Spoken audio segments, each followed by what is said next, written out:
दोस्तों आज की जो कहानी है वो एक हॉन्टेड कॉलेज के बारे में है जो कि मुंबई में है। और मैं इस कॉलेज का नाम आपको बताऊंगा नहीं, कुछ प्राइवेसी के कारण की वजह से, क्योंकि कुछ मैंने स्टोरी टेलर्स देखा है जो कि नाम ले लेते हैं उस ऑर्गेनाइजेशन का या फिर जिस जगह के बारे में वो बता रहे हैं ना, हॉरर स्टोरी, और अगर किसी भी तरीके से उनकी जो ब्रांड है या फिर उनकी जो ऑर्गेनाइजेशन है उसको ठेस पहुंचती है किसी भी तरीके से, तो वो एक डिफेमेशन का केस आप पर डाल देंगे।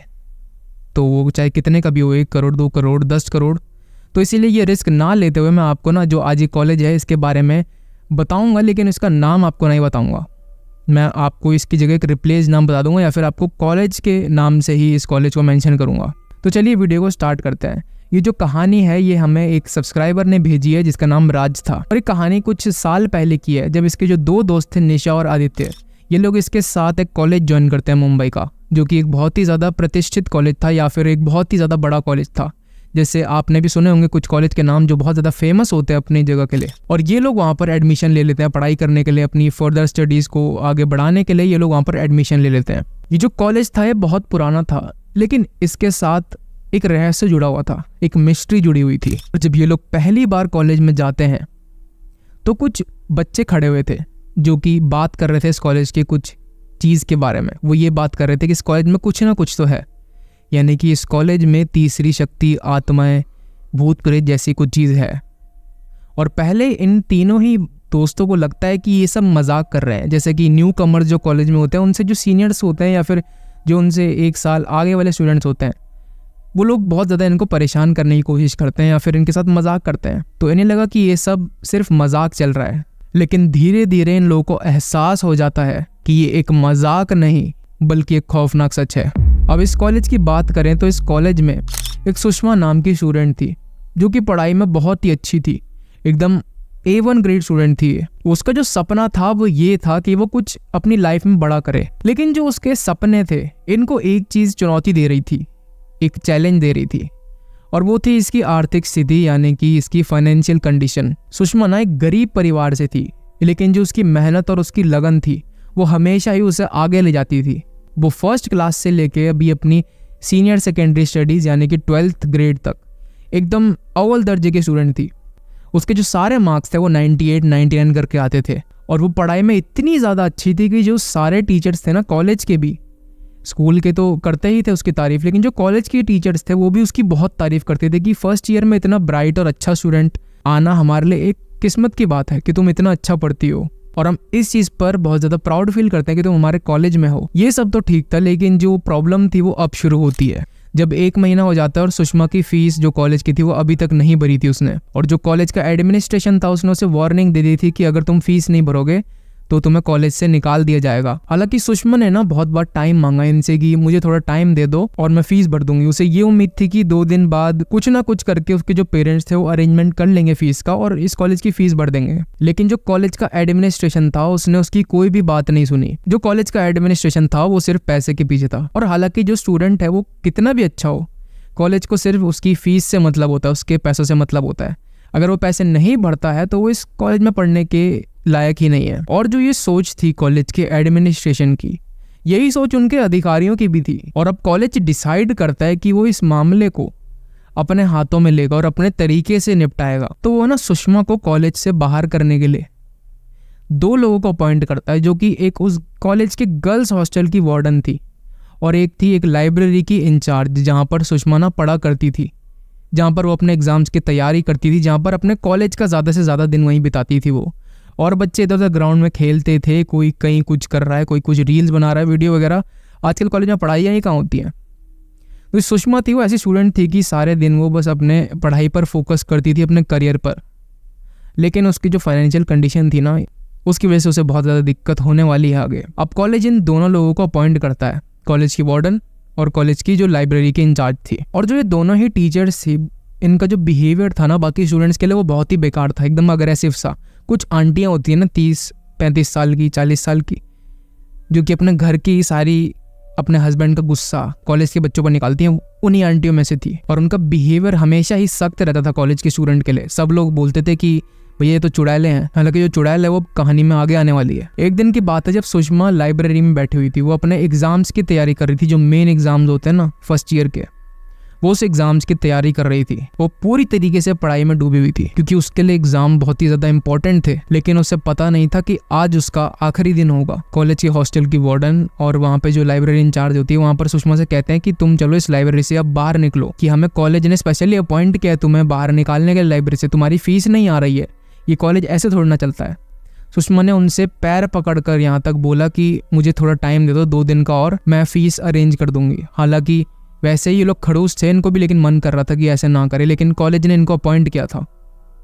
और ये जो दोनों महिलाएं थी ये भी आगे कुछ नहीं कर सकती थी। हालांकि गलती तो सुषमा की जो किस्मत थी उसकी थी, लेकिन इन दोनों टीचर्स ने उसकी बात सुनी ही नहीं और धक्का मुक्की इनके बीच में होने लग गई। वहां पर ये उसे पकड़ कर जैसे तैसे करके वहां से बाहर निकाल रही थी और इसी धक्का मुक्की में इन लोगों की सुषमा जो थी वो डिसबैलेंस हो जाती है और जमीन पर ना बहुत जोर से सर के बल गिरती है अपने पीछे वाले हिस्से से। और जब वो गिरती है तो आधा सर उसका ना दीवार पर ऐसे गर्दन टेढ़ी होकर लगती है और उसी समय कुछ मिनटों के बाद ही सुषमा की वहां पर ऑन द स्पॉट डेथ हो जाती है। आप लोगों को पता है कि अगर किसी के भी साथ अन्याय हुआ हो और अगर उसको न्याय नहीं मिले या फिर एग्रेशन में उसकी मौत हो तो ये बात 100% गारंटी के साथ मैं कह सकता हूँ कि वो इस दुनिया से मुक्ति नहीं पा सकता।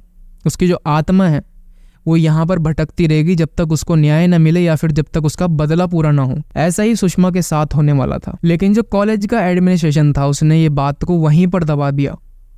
उसके जो गरीब माँ बाप थे उससे उम्मीद लगाए बैठे थे कि हमारी बेटी कुछ बड़ा करेगी, इतनी मेहनत से हम मजदूरी करके अपनी बेटी को पढ़ा रहे हैं, वो कुछ बड़ा करेगी। लेकिन उन्हें क्या पता था कि उनकी बेटी कॉलेज में एक छोटी मोटी धक्का मुक्की में मर चुकी है और अब उनका सहारा बुढ़ापे का कोई भी नहीं है।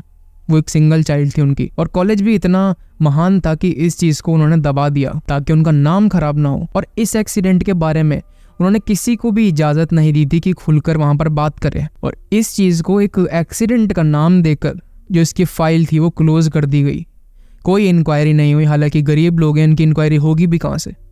इनके जो वर्सेस में है या फिर इनके जो अपोनेंट हैं वो है भी तो इतना बड़ा एडमिनिस्ट्रेशन कॉलेज का, जिनके बारे में आप एक शब्द नहीं बोल सकते, नहीं तो आपको सीधा आएगा डेफेमेशन केस आ जाएगा या फिर ये लोग आप पर कोई लीगल एक्शन लेंगे। इन लोगों को लग रहा था कि इनकी जो ये हरकत है इसकी वजह से इन्हें कोई नुकसान नहीं होगा और ये चीज़ यहीं पर ख़त्म हो जाएगी, लेकिन ऐसा होता नहीं। सुषमा की जो आत्मा है वो शांत नहीं हुई थी। वो अब भी उस लाइब्रेरी में भटकती है, उसी लाइब्रेरी में घूमती है और अब वो उसी की जगह हो चुकी है। लोग कहते हैं कि उसकी आत्मा वहां पर भटकती है और वो चाहती है कि इस कॉलेज में कोई भी सुरक्षित महसूस करे ही ना। और उस दिन के बाद जो भी लाइब्रेरी में जाता है उसके साथ कुछ अजीबोगरीब घटनाएं जरूर होती हैं। किसी को बिना वजह का थप्पड़ लग जाता है, किसी को ऐसा लगता है कि उनकी गर्दन के पीछे कोई ना कोई तो सांस ले रहा है, उनको कुछ ठंडा ठंडा महसूस होता है। लेकिन इन सब चीजों से भी डरावनी बात यह है कि जो भी उस लाइब्रेरी में जाता है ना वो इस चीज का शिकार होता ही होता है। लेकिन उस रात जो सुषमा है वो उसके सपने में जरूर आती है और सुषमा उनको उनके सपने में आकर ये कहती है कि इस जगह पर दोबारा मत आना, ये जगह अब मेरी हो चुकी है। और जो भी इस बात को नजरअंदाज करता है उसके साथ कुछ ना कुछ गलत जरूर होता है। यहाँ पर 2-3 लोगों के साथ और हादसे हुए थे जिन्होंने बात नहीं मानी है। गार्ड भी था इनमें से जो कि उस लाइब्रेरी में बैठा करता था। कॉलेज में रात में जब भी वो चक्कर लगाता था उसे लाइब्रेरी से किसी के चिल्लाने की आवाज आती थी। जब वो वहां जाकर देखता था उसे लगता था कि वहां पर बैठकर कोई पढ़ रहा है। जैसे ही वो वहां पर जाकर लाइटें ऑन करता था लाइब्रेरी की तो वहां पर कोई होता ही नहीं था और अचानक ही जब वो अंदर जाता है तो उसे थप्पड़ पड़ता है। और यही सब चीज़ों के चलते जो 2-3 गार्ड थे उसके वो वहाँ से नौकरी छोड़ देते हैं कि उन्हें अपनी जान ज़्यादा प्यारी है, भैया हमें नौकरी नहीं करनी। और इसीलिए आप हैरान हो जाओगे ये चीज़ सोचकर कि वहाँ पर ना जो रात को गार्ड रहते हैं उस कॉलेज में, जो रात को उनकी ड्यूटी पे होता है, वो कभी भी अंदर नहीं जाते लाइब्रेरी के इलाके में या फिर अंदर राउंड ही नहीं लगाते, इतना डर है उनका। अब इस कॉलेज के कैंपस में जो ये तीनों दोस्त थे बहुत देर तक पढ़ाई कर रहे थे। इनको एक असाइनमेंट मिला हुआ था लाइब्रेरी में। हालांकि यहाँ कोई स्टूडेंट होता नहीं था क्योंकि फ़ोन का ज़माना था। सब लोग अपने फ़ोन पर एक कॉलेज की वेबसाइट थी जिससे कि PDF उन्हें बुक्स की मिल जाती थी। पर ये जो बच्चे थे ना वो ऐसे थे अपना रेगुलर कॉलेज एंजॉय करना चाहते थे। ये लोग वहाँ पर जाते हैं लाइब्रेरी में, एक दिन प्लान बनाते हैं कि ये ना कुछ किताबें लेके आएंगे वहाँ से। हालांकि इन्होंने कुछ बातें सुनी हुई थी लाइब्रेरी के बारे में लेकिन ये इतना ध्यान नहीं देते उस पर। इन्हें लगता था कि ये सिर्फ अफवाहें ही हैं। जैसे ही ये लोग लाइब्रेरी में जाते हैं वहाँ पर तो लाइब्रेरियन थी वो पंच आउट कर चुकी थी, लाइब्रेरी खुली ही रहती थी। ये लोग वहाँ जाके ना किताबें ढूंढने लग जाते हैं। थोड़ी देर तक तो इन्हें कुछ महसूस नहीं होता लेकिन वहाँ पर कुछ अजीब सी ठंडक थी। गर्मियों के मौसम में भी बहुत ठंडा टेम्परेचर था वहाँ का। अब धीरे धीरे क्या होता है यहाँ पर ये नोटिस करते हैं कि जो लाइट्स थी वो टिमटिमाने लग जाती हैं, फ्लिकर होने लगती हैं और इनमें से जो दोस्त था एक जिसका नाम था आदित्य, वो कहता है कि शायद ना सुषमा आ गई यहाँ पर। ये चैलेंज कर रहा है, एक तरीके से मजाक उड़ा रहा है।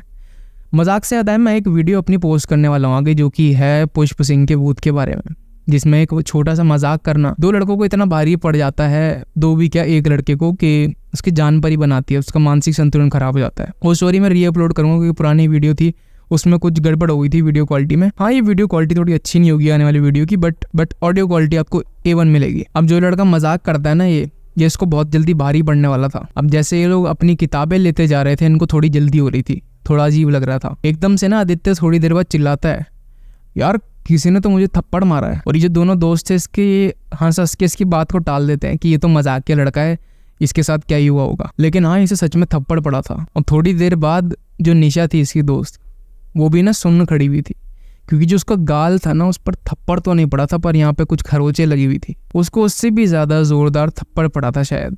और निशा ज्यादा मजाक नहीं करती थी, लड़की थी ये। अब ये जो कहानी सुना रहा है, ये भी बहुत ज्यादा डर जाता है जब ये अब उसके मुंह पर थोड़े खरोंचे देखता है ना खून के साथ, तो ये समझ जाते कि यहाँ पर कोई ना कोई तो है, कोई ना कोई ऐसी अदृश्य शक्ति तो है जो कि यहाँ पर इनके साथ, इनके बिल्कुल आसपास ही मौजूद है, जो कि इनके आसपास ही मौजूद है। और अब इन्हें लग रहा था सुषमा की आत्मा जो है इनके आसपास है। ये लोग वहां पर तुरंत भागने की कोशिश करते हैं, लेकिन इनको ऐसा लग रहा था कि कोई तो इनको रोक रहा है, कुछ इनविजिबल फोर्स है जो कि इनको भागने से रोक रहा है। इतनी हैवी वाइब्रेशन है उधर, लेकिन जैसे तैसे मैनेज करके बाहर निकल जाते हैं। वो जो रात थी इनके लिए ऐसी रात बन गई थी कि ये कभी भूल नहीं पाएंगे उस रात को। और यहाँ पर ही कहानी खत्म नहीं होती। इनको घर जाते ही तीनों को सेम सपना आता है। सुषमा इनको दिखती है, वो इनसे ये कहती है कि इस जगह पर दोबारा मत आना, ये मेरी जगह हो चुकी है। अगर अपनी जान तुम प्यारी समझते हो तो इस जगह पर दोबारा मत आना। ये लोग अगले दिन कॉलेज में जाकर जो दूसरे स्टूडेंट्स हैं उनसे बात करते हैं कि क्या तुम्हारे साथ भी यही सब हुआ है। तो हाँ, वो भी कहते हैं कि 2-3 सीनियर्स थे हमारे जो कि लाइब्रेरी में जाने की हिम्मत कर चुके थे, लेकिन उनके साथ भी बिल्कुल यही सब हुआ। करेक्ट, उन्होंने यही बात बताई थी। और आज की डेट में तुम हमें ये बात बता रहे हो क्योंकि हम में से पहले किसी ने हिम्मत नहीं करी वहाँ जाने की। अब ये जो स्टोरी है ये राज ने हमें शेयर करी है कि जो उस कॉलेज ने दबाया था ना सुषमा के मामले को, उसके बाद उसकी आत्मा नाराज हो गई थी। और आज तक जो उस कॉलेज की लाइब्रेरी है वो हॉन्टेड है, वहाँ पर कोई नहीं जाता, वहाँ पर पढ़ना बच्चों को बहुत मुश्किल हो चुका है। कॉलेज के जो प्रशासन है उसने ये तक डिसाइड करा है कि वहाँ से वो लाइब्रेरी को मूव कर लेगी, लेकिन ऐसा कोई दिन बनता ही नहीं, काम ऐसा उनको हो ही नहीं पाता जो वो लाइब्रेरी को शिफ्ट कर पाएँ। और ये ऐसे ही चल रहा है कॉलेज। अब ज़्यादा यहाँ पर बच्चे आते नहीं, एडमिशन अब काफ़ी कम हो चुके हैं यहाँ के। अगर आपको ये स्टोरी पसंद आई है और आपको ऐसी ही स्टोरीज देखना पसंद है तो हमारी इस वीडियो को लाइक ज़रूर करना और हमारे चैनल को सब्सक्राइब कर लो अगर आपको हॉरर कंटेंट पसंद है। एंड मैंने बहुत सारी पहले भी हॉरर वीडियोस अपलोड करी हुई हैं, हालांकि पुरानी वीडियोस की क्वालिटी इतनी अच्छी नहीं है, लेकिन जो नई वीडियोस आ रही हैं मैं उनको क्वालिटी इंप्रूव करने की कोशिश कर रहा हूँ। और अगर आपके पास कोई भी हॉरर स्टोरी है, हमने डिस्क्रिप्शन में आपको एक ईमेल दे रखा है नीचे डिस्क्रिप्शन में, वहाँ पर जाकर आप अपनी स्टोरी सबमिट कर सकते हो। एंड हाँ, मैं आपकी स्टोरी मेंशन जरूर करूँगा, भले ही थोड़ा टाइम लग जाए। और हाँ, मैं अब आपको नेक्स्ट वीडियो मिलूंगा। टिल देन अपना ध्यान रखिए एंड स्टे सेफ।